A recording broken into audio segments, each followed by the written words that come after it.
Kartik private company में sales manager था। उसके माता पिता, पत्नी मीरा, बहन राधा और 2 बच्चे हैं। एक दिन मीरा कहती है, कार्तिक, बच्चों के स्कूल में एनुअल फंक्शन के लिए 2000 जमा करने पड़ेंगे। अरे अभी कुछ दिन पहले ही तो 10,000 जमा किए थे ना। हाँ, वो तो फीस और प्रोजेक्ट के पैसे जमा किए थे। अभी तो अगले महीने एडमिशन फीस और किताबों के पैसे भी जमा करवाने पड़ेंगे। 40 से 50 हजार का खर्चा है। मीरा, इतनी तो सैलरी भी नहीं है मेरी, ऐसे कैसे काम चलेगा? तो मैं क्या करूं? बच्चे को सरकारी स्कूल में डाल दूं? मीरा, तुम जानती हो ना, मैं मुश्किल से 35 से 40 हजार ही कमा पाता हूँ। इस घर के खर्चे दिन ब दिन बढ़ते जा रहे हैं, थोड़ा कंट्रोल करो ना। क्या खाना और कपड़े पहनना भी बंद कर दूं? मैं ऐसा नहीं कह रहा हूँ मीरा। तुम जानती हो राधा का भी पोस्ट ग्रेजुएशन पूरा होने वाला है। घर के खर्चों के साथ उसकी शादी की जिम्मेदारी भी उठानी है। मेरे बच्चों की पढ़ाई से ज्यादा इम्पोर्टेंट राधा की शादी है, तो करो जो मन में आए। मैं बोझ लगती हूँ तो मैं बच्चों के साथ अपने मायके चली जाती हूँ। तुम्हारी सारी मुसीबतें ही खत्म हो जाएगी। मीरा, मुझसे बहस मत करो। सुबह सुबह ऑफिस जाने के टाइम पर ही कलेश करके दिन मत खराब करो। इतना बोलकर कार्तिक वहाँ से चला जाता है। तभी, कार्तिक बेटा, ऑफिस जा रहे हो? मेरी दवाइयाँ लेते आना। और बेटा, बिजली का भी बिल 2 महीने से जमा नहीं हुआ, इसे भी आज जमा करवा देना। जी पिताजी, लाइए बिजली का बिल। 4,600 रुपए बिजली का बिल आया है। माँ, मीरा, राधा, कितना ज्यादा बिल आया है। भैया, ये 2 महीने का बिल है और मैं तो सिर्फ फोन चार्ज करती हूँ। अरे बेटा, मैं तो गीजर से पानी गर्म करने के अलावा मेरे कमरे में एक पंखा और एक लाइट ही तो जलते हैं।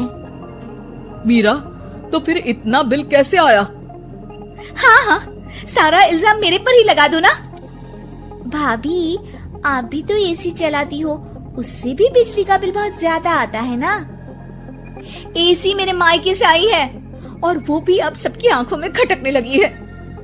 मीरा, अपना मुंह बंद करो और आज के बाद तुम एसी नहीं चलाओगी। माँ, आप भी अपना पानी धूप में गर्म करके नहाया करो। कार्तिक ये कहकर घर से ऑफिस के लिए निकल गया। घर से कुछ आगे जाते ही उसकी गाड़ी पंचर हो गई। कार्तिक को पंचर बनवाकर ऑफिस पहुंचने में लेट हो गया। बॉस ने कार्तिक को अपनी कैबिन में बुलाया। may I come in, sir? Come in. बहुत लेट हो तुम। अब सॉरी सर, कुछ प्रॉब्लम्स की वजह से लेट हो गया। मुझे कुछ नहीं सुनना। तुम्हारा टारगेट कंप्लीट हुआ? अब नो सर, अभी बाकी है। क्यों? अब सर, मार्केट में बहुत रिसेशन चल रहा है, बिजनेस कहीं से मिल नहीं पा रहा। मैं अपनी तरफ से पूरी कोशिश कर रहा हूँ सर।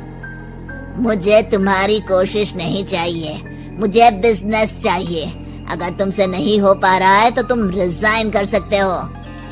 अब नहीं सर, मुझे इस नौकरी की बहुत जरूरत है। मैं अपनी फैमिली का सिंगल अर्निंग पर्सन हूँ। मेरी जॉब चली गई तो मेरी फैमिली प्रॉब्लम में आ जाएगी सर। इसका ख्याल तुम्हें रखना चाहिए। जाओ यहाँ से, और बिना बिजनेस लाए मुझे तुम अपना मुंह मत दिखाना। कार्तिक बिजनेस की तलाश में इधर से उधर कड़ी धूप में सारा दिन भटकता रहता है और थका हारा जब शाम को घर आया। बेटा, मेरी दवाई ले आए और बिजली का बिल भर दिया। अब दवाई लाना भूल गया पिताजी, और बिजली का बिल जल्दी भर दूंगा। पर बेटा, याद से भर देना, वरना बिजली वाले बिजली काट कर चले जाएंगे। लीजिए पानी। बच्चों के एनुअल फंक्शन के लिए स्कूल में जमा करने वाले पैसे लेकर आए? अभी सैलरी नहीं आई है मेरा, और अकाउंट में ज्यादा पैसे भी नहीं बचे हैं। तो क्या बच्चों को स्कूल भेजना बंद कर दूं? बच्चे अगर इस साल एनुअल फंक्शन नहीं अटेंड करेंगे तो कोई पहाड़ नहीं टूट पड़ेगा। और अब तुम मेरा दिमाग खाना बंद करो। अरे, आप मुझ पर क्यों चिल्ला रहे हैं? कार्तिक गुस्से में घर से बाहर चला जाता है। अब मीरा रोने लगती है। भाभी, आप रोइए मत, टेंशन लेने से कुछ नहीं होगा। पर राधा, घर के भी खर्चे हैं, कार्तिक के गुस्सा करने से घर के खर्चे नहीं पूरे होंगे। पर मीरा बेटा, लड़ाई करने से भी कोई समाधान नहीं मिलेगा, उल्टा घर का माहौल ही खराब होगा। पर मुझे लगता है हमें भी घर के खर्चों में हाथ बढ़ाना चाहिए। मुझे योगा सेंटर में जॉब का ऑफर मिला है, मैं कल से ही जॉब ज्वाइन कर लूंगी। वैसे तो मुझे भी सिलाई आती है, मैं भी लोगों के कपड़े सिलना शुरू कर देती हूँ। हाँ बेटा, मैं भी तुम्हारा घर के कामों में हाथ बटा दिया करूंगी और काज बटन लगाकर सिलाई करने में भी सहायता करूंगी। मीरा, मैं तुम्हारे बच्चों के साथ मोहल्ले के बच्चों को भी ट्यूशन पढ़ाऊंगा। इसी बहाने मेरा टाइम पास भी हो जाएगा। इस तरह से अब घर के सभी सदस्यों के सहयोग से पैसों की समस्या दूर हो गई और सब खुश रहने लगे। इससे हमें सबक मिलता है कि एकता में कितनी ताकत होती है।